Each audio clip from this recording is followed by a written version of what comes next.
Quimiosíntesis. La quimiosíntesis es un proceso metabólico llevado a cabo por los organismos quimiautótrofos.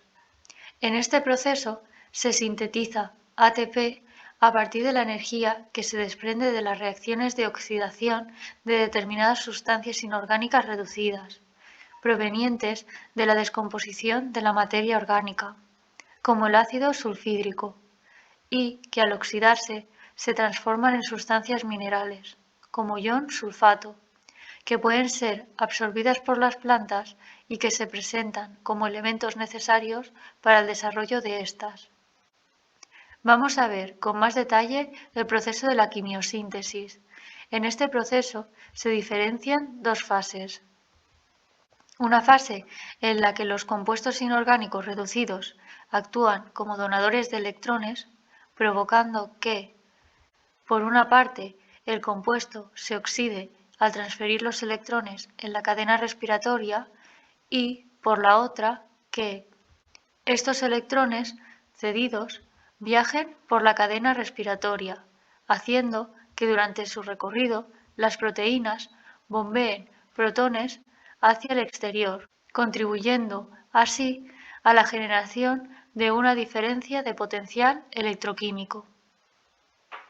Esta diferencia de cargas de hidrógenos en ambos medios se restablece mediante la ATP-ASA, que permite el paso de hidrógenos desde la zona donde hay más concentración hacia la zona donde hay menos, restableciendo así el gradiente normal de protones. Y, además, estos movimientos de protones permiten la generación de ATP. También es interesante observar que se produce un transporte inverso de electrones en la cadena que permite la generación de coenzimas reducidas a partir de sus formas oxidadas. Por lo tanto, en esta primera fase se obtiene energía en forma de ATP, poder reductor, proporcionado por las coenzimas reducidas generadas. Y otra fase en la que se utiliza el ATP y el poder reductor, es decir, el NADH, obtenidos para sintetizar compuestos orgánicos a partir de cualquier tipo de sustancia inorgánica. Los organismos responsables de dicho proceso, el proceso de la quimiosíntesis, son las bacterias quimiosintéticas.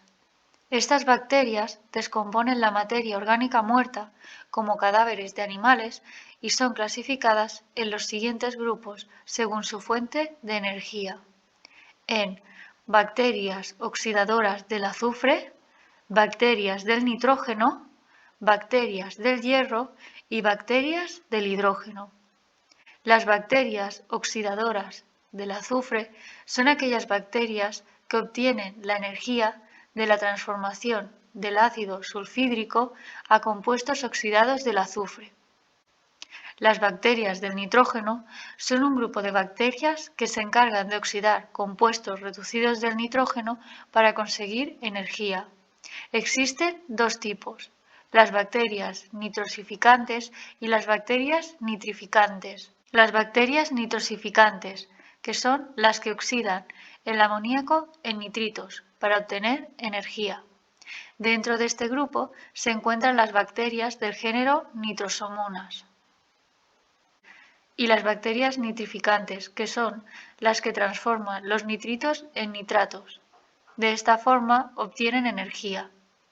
Además de que los nitratos producidos por estas bacterias pueden ser asimilados por las plantas y utilizados por estas, pues representan un elemento esencial para el desarrollo de las plantas. Forman parte de este grupo de bacterias las bacterias del género Nitrobacter. Las bacterias del hierro, que oxidan compuestos ferrosos como fuente de energía y producen compuestos férricos. Y, finalmente, las bacterias del hidrógeno, que utilizan el hidrógeno molecular para obtener energía.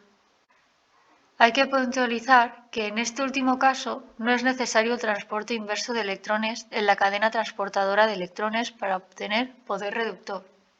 Esto se debe a que la mayoría de las bacterias del hidrógeno disponen de unas enzimas especiales, las hidrogenasas, que hacen que no sea necesario el transporte inverso. Pues bien, en la mayoría de las bacterias del hidrógeno se presentan dos hidrogenasas.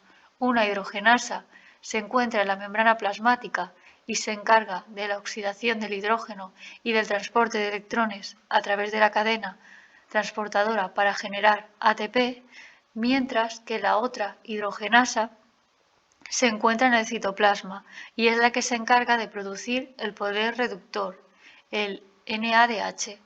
Por ese motivo, no hace falta recurrir al transporte inverso para obtener poder reductor. Así pues, con el NADH y el ATP obtenidos se puede fijar el dióxido de carbono y fabricar la materia orgánica.